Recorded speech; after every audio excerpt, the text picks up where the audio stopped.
Welcome to Music Sune Unsune 1. Today we talk about why Salil Chaudhary hate Mohammad Rafi. आज की video में हम बात करेंगे कि क्यों सलील चौधरी मोहम्मद रफ़ी को पसंद ना करते थे। मोहम्मद रफ़ी और सलील चौधरी दोनों ही बेहतरीन फनकार थे। सलील चौधरी जी ने 13 लैंग्वेजेस में वर्क किया था और मोहम्मद रफ़ी साहब ने भी हज़ारों गाने गाए हैं और एक सितारे की तरह चमकते थे रफ़ी साहब।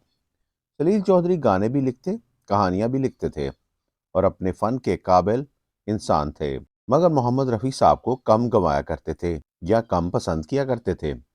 इस वीडियो में इस पर बात होगी। सलील चौधरी ने बहुत सी कहानियाँ और गाने लिखे हैं, जैसे मशहूर फिल्में दिलीप कुमार की मधुमती, चांद और सूरज और बहुत सी फिल्में। बाद में किशोर कुमार के साथ भी बहुत कम काम किया। आनंद फिल्म से रफ़ी साहब के साथ 25 या 27 फिल्में बनाई। लोगों का कहना है कि सलील चौधरी रफ़ी साहब को आम सा गुलकार समझते थे। हो भी सकता है सबकी पसंद नापसंद होती हो और उस तरह का दौर भी चल रहा था।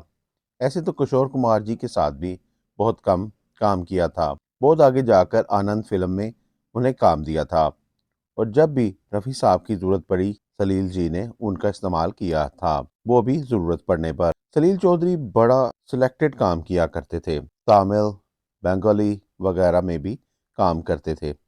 ये भी वजह थी कि वो कम फिल्म्स करते थे। इनके अलावा अनिल विश्वास ने भी कहा था कि मैं रफ़ी साहब को गुलकार ही नहीं मानता, क्योंकि इन दिनों में रफ़ी साहब अभी इतना बड़ा नाम ना बन चुके थे। गाने ज़रूर गाते थे, मगर कुछ वक्त के बाद उन्हें भी होश आ गया और रफ़ी साहब से काम करवाया। यही बात सलील चौधरी ने भी की। रफ़ी साहब का इस्तेमाल ना होने के बराबर किया। रफ़ी साहब को सिर्फ वहीं इस्तेमाल में लाया था कि जहां पर दूसरा कोई ऑप्शन नहीं नजर आता था। प्रोड्यूसर या डायरेक्टर उसकी ख्वाहिश रफ़ी साहब हुआ करते थे। रफ़ी साहब फिल्म इंडस्ट्री की जान थे और उनकी रूह उनकी आवाज़ बनकर सुनाई देती थी। सलील चौधरी ने हर इंटरव्यू में ये कहा कि मेरी अपनी पसंद नापसंद है, मैं किसी को लाइक करूं या ना करूं।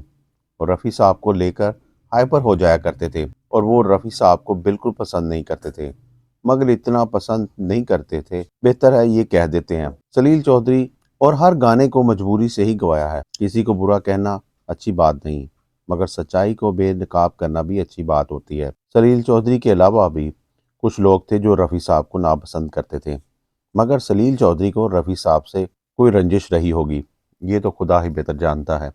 हो सकता है कोई और बात हो। ये सब बातें पीयूष शर्मा जी ने बताई किसी प्रोग्राम में कि वो हाइपर हो जाया करते थे, रफ़ी साहब को नापसंद किया करते थे। रफ़ी साहब ने अपनी ज़िंदगी में बड़ी सादगी से गुजारी, कभी प्रोड्यूसर्स और डायरेक्टर से मांग नहीं की पैसों की, इसलिए वो हमें याद है। शुरू में रफ़ी साहब को कुछ लोग नापसंद करते होंगे, मगर जब रफ़ी साहब एक लीजेंड बन गए तो सबको पता चल गया कि रफ़ी साहब के बगैर फिल्म नामुकम्मल है।